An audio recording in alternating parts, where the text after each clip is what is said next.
If you're looking to stay up to date with the latest trends and methods for growing your podcast and your online presence, then stick around because by the end of this episode, I'll be revealing the secret strategy that top podcasters and content creators use for staying up to date without getting burnt out or overwhelmed online.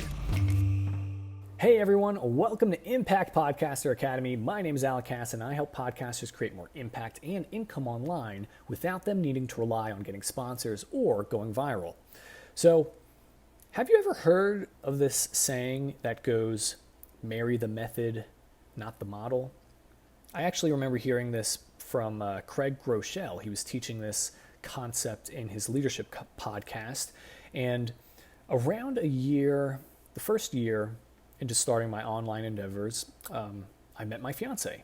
She does modeling. She does like commercial work stuff. So I just remember when I heard Craig say this quote in his show, it really stood out to me because I was like, man, I really want to marry this model, you know what I mean? But I also remember this phrase because, there's a lot of wisdom packed into it. Marry the method. It means you got to stay flexible with how you're doing something so that you can achieve what you're working towards. Now, it's very sound advice when it comes to growing online. I'd argue that it's not sound advice when it comes to relationships. But anyway, that's not what this episode is about. So in this episode, I really want to impart some wisdom about how you can be married to the method as opposed to be married to the model. So some models of growing online will continue to work, whereas other models for growing may not work anymore. This is something that happens in every market. It's happened throughout human history. Taking it away from being from digital examples, let's just look at early civilization. Early man that was able to hunt with sharp sticks, they would outcompete tribes that were just hunting with their hands. But then other tribes that were hunting with sharper rocks, they were able to outcompete the tribes that were hunting with sharp sticks. And then eventually, civilizations that hunted with rocks got outcompeted by civilizations that started forging iron. And then, those who were stuck in the old ways, those who are not able to continue to stay up to date with the trends, you can see that there's this pattern where they were left in the dust. So we've seen the same thing happen virtually. Businesses that failed to adopt social media into their business strategy really missed out on some massive growth and impact. In fact, I remember one of my early mentors, Gary Dawkins. He's a pastor at a church that I was attending. He told me about how in the early 2000s, this was before he was a pastor, he was desperately trying to persuade people at his church to start doing things online, offering like virtual services. But they didn't listen to him. They're like, no, church is about being in person. It's not about being digital. So he tried, and then it kept getting brushed off. And then 2019, there were still many churches at that time in 2019 that vowed to never use the internet as a tool to congregate with people online. But then COVID-19 came, and then many of those churches were desperate to adopt this new internet thing. And it's like, why didn't you do that already? And, sadly, many of those churches, they didn't survive during that time. They failed to stay relevant with the trends that were happening. So how can we stay up to date? Well, you can stay up to date by seeing how those who are winning are doing it. There are people in your niche and your market who are dominating online because they have the resources to do the research and the testing to see if people are basically identifying with what they're doing or not. And what you can do in order to keep up is to just simply see what they're doing and just keep track of what is consistent and what they're repeating. I actually learned this from a presentation. It was given by this company called Agora Financial, and their CEO, they were sharing like all the behind the scenes breakdowns of the different tactics and the numbers they were using in their business. And then the presenter, as he got to the next slide, you could see his demeanor started to change, kind of started shaking his head before he even said anything. And he began to proceed to the slide that said competition. And he paused for a moment, just to let out a sigh. And then he started to show how every year there'd be new competitors who would try to like outdo them. They would try to offer the same service, but they would do it at a lower price point. Or they would try to offer more services, but at the same price. But no matter like what these other companies tried to do, they'd eventually burn out and then they'd close. And the next words that came out of the presenter's mouth was like the most profound thing out of the entire presentation. The CEO, he basically said, if you want to compete with us, you got to be just like us. And then he went on to explain that the reason why all these other companies, the reasons why their services weren't working is because Agora has the money to research stuff. So Agora, their services are structured and priced a certain way because they know it works. They've taken the time and the resources to perfect it. So when a new company comes around and they try to change formula, they're basically just setting themselves up for failure. It'd be like, I like this example, it's like you get grandma's chocolate chip cookie recipe. Man, I'm hungry now. You get her recipe and then you're like, I'm gonna add 3 eggs instead of 2. It's like, wait, why? Just follow the directions. I'm gonna let it sit in the oven for 15 minutes instead of 10.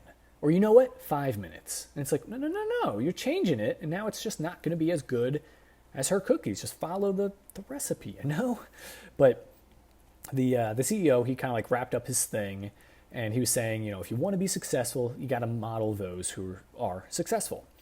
And, you might be like, well, I already know this. And I remember hearing that and I was kind of thinking the same thing. I'm like, well, duh, I already know this. But I just remember thinking like when it was explained that way, I just began to really realize how I was kind of setting myself up for failure because I was trying to be too creative with my approaches. Just do what works. So you see, if people are at the top of their game in your market and they're all doing something similar or they're doing something consistently, then you best bet that they're doing it for a reason.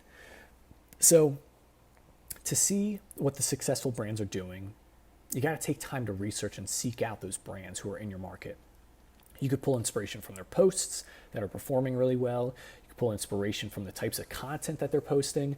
You can pull inspiration from the stories that they share or the captions they write, even the themes and topics of their content.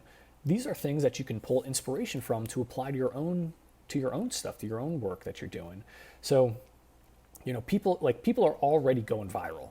All you have to do is see what's working and apply it to your own page. But as I'll warn you, there are types of accounts that you do want to pull inspiration from, and then there's accounts that you don't. So the accounts that you do, they're going to be accounts that have a large following and also a lot of engagement.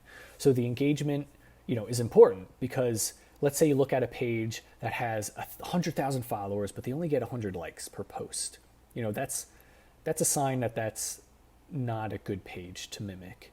There are also pages that might get 4,000 likes and comments, but it's got like 2 million followers. It's like, okay, still, that's like, I have so many followers, but like not that many likes, But these pages, they're the ones that have like the millions of followers. That's also like, they're outliers. They're too large for you to try to pull your inspiration from.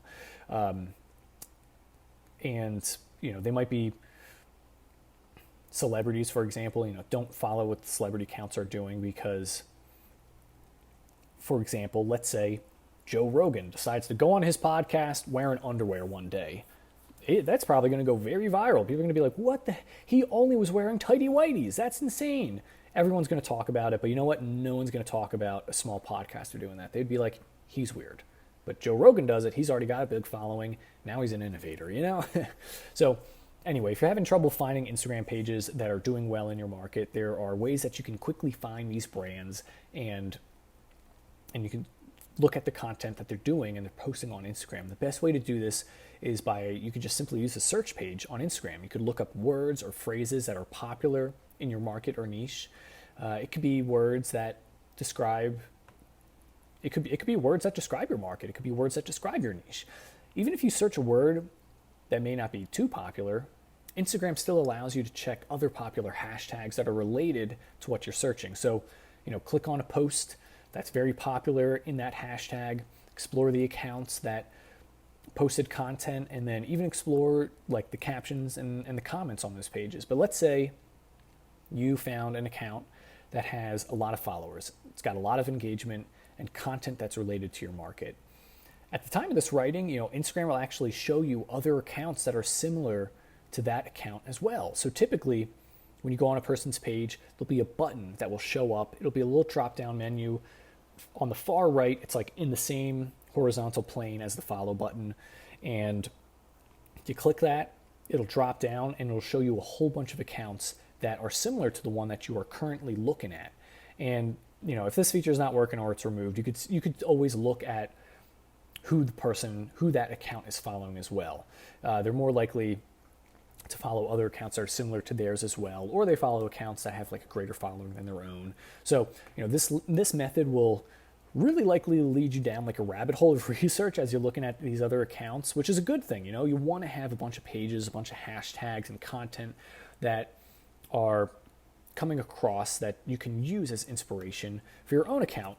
And by following the success of those brands and seeing the things that they're doing, you're pretty much guaranteeing yourself that you'll be up to date with what works best and will be right in line with those successful brands as well. So just to wrap up, here's some steps that you can follow if you're looking to stay up to date with the latest strategy and trends. What you want to do is you want to first find at least like 10 Instagram pages that are in your niche that you can follow. Make sure they got a big following, but you want to make sure it's like less than 1 million. If anything, less than 600,000 would be good. Sort of depends on your market, sort of depends on your niche, but you want to make sure they got a good following as well as great engagement as well. You want to study what they're doing, look for the patterns that come up in all or like most of those pages, and then save at least like 5 posts from each account that has a lot of engagement and try to discern like what is it about that post that got it so many likes, so many comments, or so many shares. So when you do that, you'll basically be guaranteed, you will be guaranteeing yourself that you will be able to stay up to date with the trends of things that are working in your market, in your industry, and on Instagram as well. So thank you so much for listening. It was a pleasure putting this episode together for you guys. I look forward to seeing you in our next episode.